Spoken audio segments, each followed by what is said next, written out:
Hi, and welcome back to Psychic Circle. My name is Ingrid Karazincir, and this show is about psychism and the world of spirituality and psychic development. Today I have Erica with me, and she is going to be talking with me a little bit about some commonly asked questions about psychic development, about what it is to be a psychic, and some of the challenges that come along with it, and some tools we're going to talk about to help you as an audience really deal with both your ability that may be blossoming and also the challenge that you face just on a daily basis, just having that ability, or perhaps you've had some experiences that you may want more insight on and don't really know how to deal with. So we're going to talk a little bit about some specifics, and hopefully that will help you on your personal journey.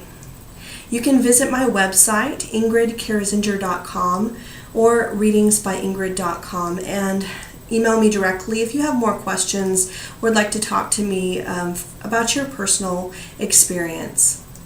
So welcome, Erica. Thank you for having me today. Let's go and get started with questions. So I would like to know about you and about how you got started in your psychic experience or in your psychic life that you've led. Okay. Well, I'd say it started at a really early age. I was probably about 3 or 4 years old, and I remember this angel coming to me. It was almost like a dream, but I remember literally going in the backyard and calling her, almost like a ritual, and it was something that she had shown me. And her name's Hope, and she has like this very long curly blonde hair, very tall, and always in this white. And I just remember her showing me that I have the ability, and also that she's there when she told me whenever I needed her to call on her. So from that point forward, I knew that I had help in all of my, I've had psychic experiences since then, but it was like I always knew I had those around me who were going to protect me and help me along the way.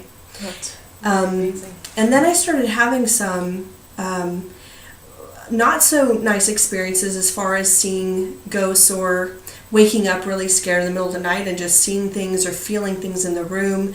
I'd wake up petrified and couldn't move because I'd be so scared, and then I'd finally run down the hall and find my parents. So it was kind of a scary upbringing, and I learned as a teenager that it was something I really wanted to help others with, that I knew there was more people that had the same kind of experiences. They were dealing with it as well. So there really was no break then for you. This has been your life, your entire life. Right. I remember. And my mother she did the transcendental meditation with the Dalai Lama back in the 60s. Oh, wow. So she was always into it. More meditation. She taught meditation, and she put me through Reiki certification when I was like 17, 18 years old. And I started teaching guided meditation in high school. I started a group. I called it the Communion Club, and it was really about communing with spirit. And I actually had teachers and a packed room every time, and I did these guided meditations. It was really amazing. That is amazing, especially at such a young age. Right. So what were some of the things that you did besides, or to get you to that point, what were some of the things that you did to develop? Obviously, I'm assuming that you meditated, yes. Especially with your mom's teaching. Are there other things that you did, such as take classes? Did you have a mentor other than outside of your house?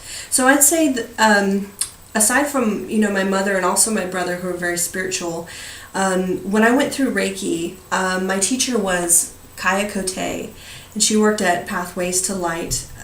She's still there, I believe, in Pleasant Hill, California, and she really opened my eyes to energy, and she really helped me to see not only how energy works as far as the influx and when you send out energy, but that you have control over it.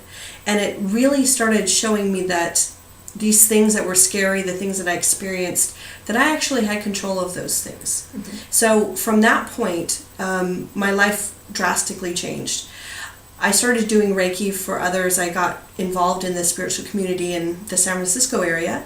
And then I started to see this huge shift in the way that I perceived, just from all of the energy work I did. I started doing some past life regressions, and those also took me to another place.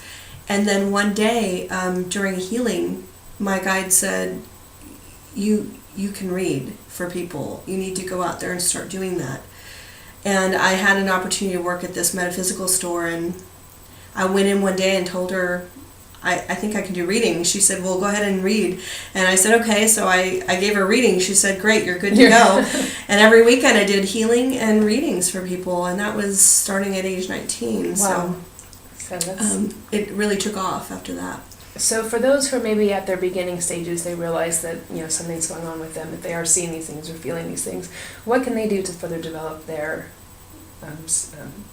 abilities or gifts? Okay. So I always say that it's a great and powerful combination to have energy work along with that psychic ability, psychic development. So I always suggest that people take some kind of healing course, whether it just be a one-day thing or join a group where they're doing exchanges or taking the full certification. But I feel like the only way to truly protect yourself in the psychic world is to learn about healing, because it's teaching you how to move that energy outward as opposed to being a victim of the energy that comes toward you. So what I call proactive channeling, and that is where you make a conscious decision to send this healing energy out to others. When you're doing that, it's impossible for anything to attack you or come to you if you're busy moving the energy outward. So I had this one student who, he was a stockbroker, and he was in this meeting. I taught him about proactive channeling.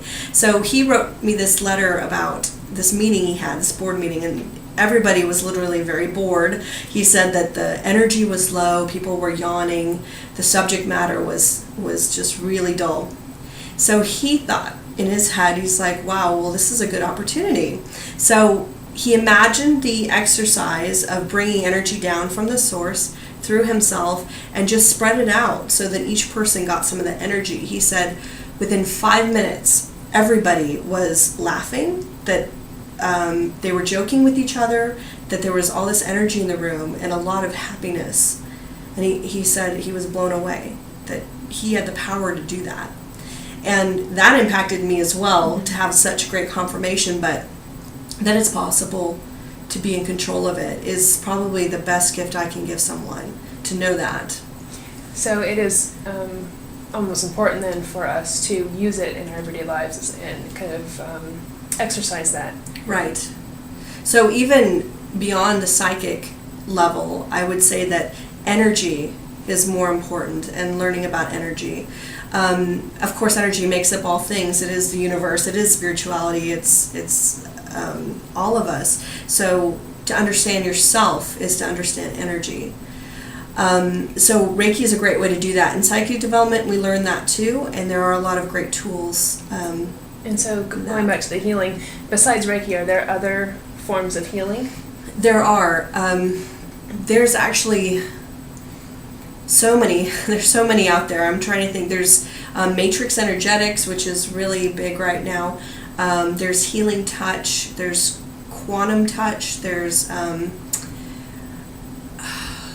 I forgot the other name. It's like Reiki, but it's got a different name to it. It's a similar, very grounded energy. But something that I started doing along the way is called transvibrational healing, and it's actually doing healing on more of a soul energetic level to heal not only yourself, what's going on with you, but your past lives as well. It kind of lifts that spirit out and kind of works on it as a whole. But all of these different healing modalities, it's just depending on what you're drawn to. But I always say there's, as individual as a person is, that's how different healings are. So how you heal is going to be completely different than I heal, no matter what we learned. So everybody just has to find that expression that they have. Okay. You talked on protection just a minute ago, and when you're dealing with these energies and of course you're being in contact with other energies, what can some people do to protect themselves so they don't have those bad experiences? Okay. So one of the important ideas that I feel very strongly about in my work, because protection has been a really big concept throughout. I've been doing it, a good 15 years, and I just feel like most people believe at some level that they can and will be victimized. And I know that this is something that the human race this is our plight.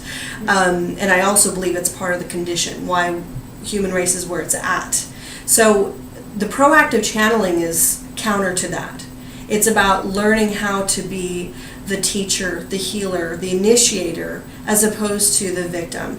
So when we believe that we need to protect ourselves, that means we believe that we're going to be attacked, that there's something to protect ourselves from. So it's about changing the mindset of going from how do I stop something from hurting me to I'm going to go out there and I'm going to heal everyone. So it's a whole different attitude and perspective. That being said, I do have certain rituals that I do teach and do when I'm going to do a channeling or have a large group, especially when they all bring different energies into the group. One thing that I do is I imagine like a tiny bubble in the middle of the room, and then I imagine expanding out and everything inside the bubble is clear. And I just say those who are here for my highest good be here now, and those who are not can leave. And at that point, I usually see things kind of fly out of the room and I see everything get clearer. So that's a great way to just sanitize the area. So you can do that. And I don't feel like that's counter to my belief. I feel like that is definitely something that will help you believe more so that you have power. So I do suggest that. Nice. That's very nice. Where were we? I'm sorry. So when you...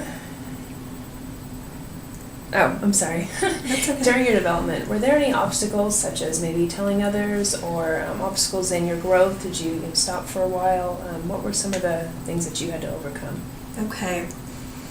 I would say, I moved to Texas, Houston, Texas, for 5 years.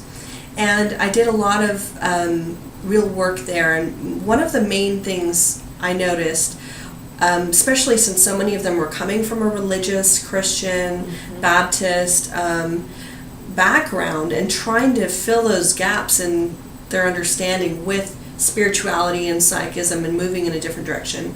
There was so much fear, both in because they didn't understand, but also because they felt like what they were doing was wrong just simply by asking those questions.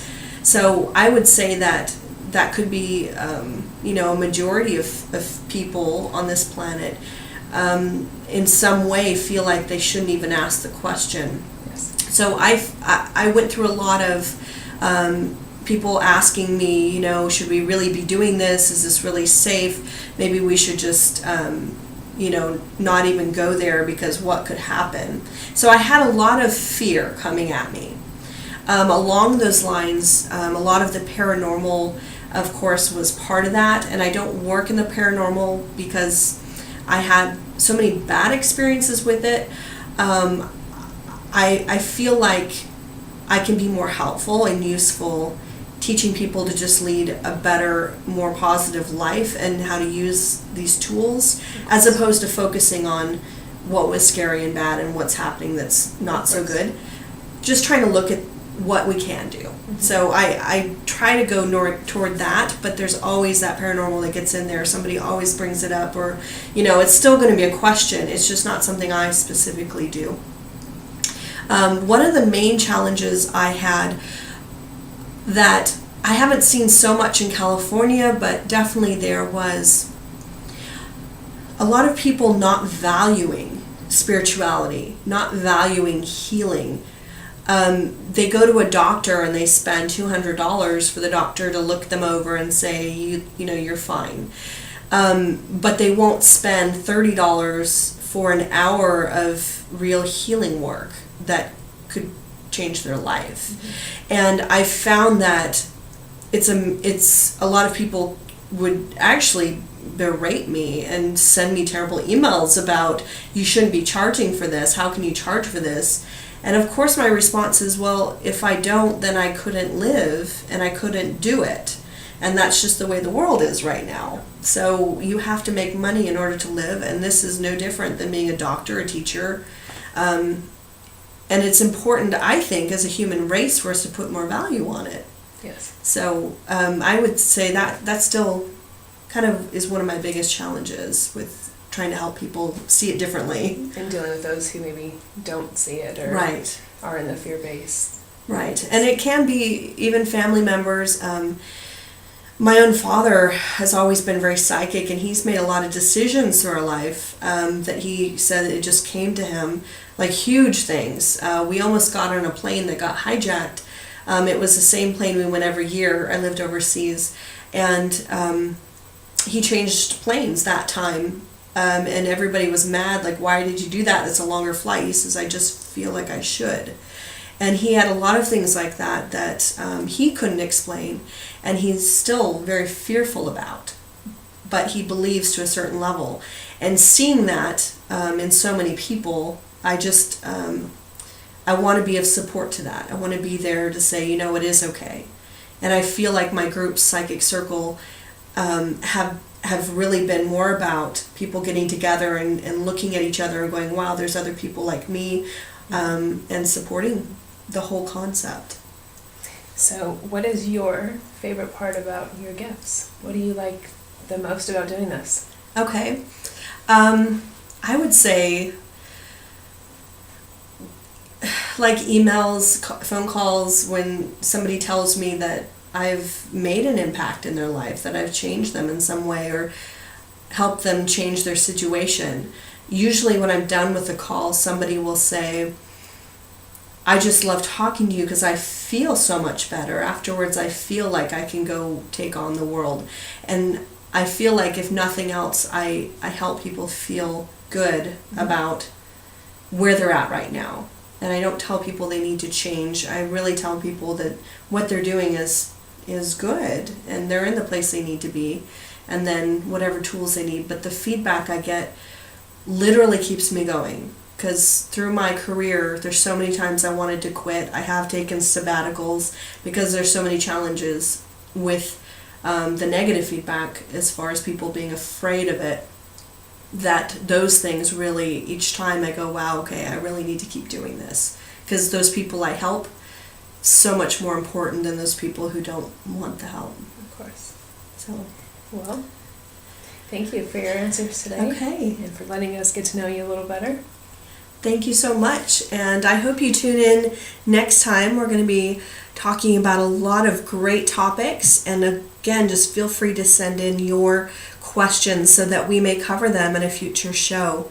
Again, just go to readingsbyingrid.com and you can email me through there or give me a call. Thank you, and have a great day.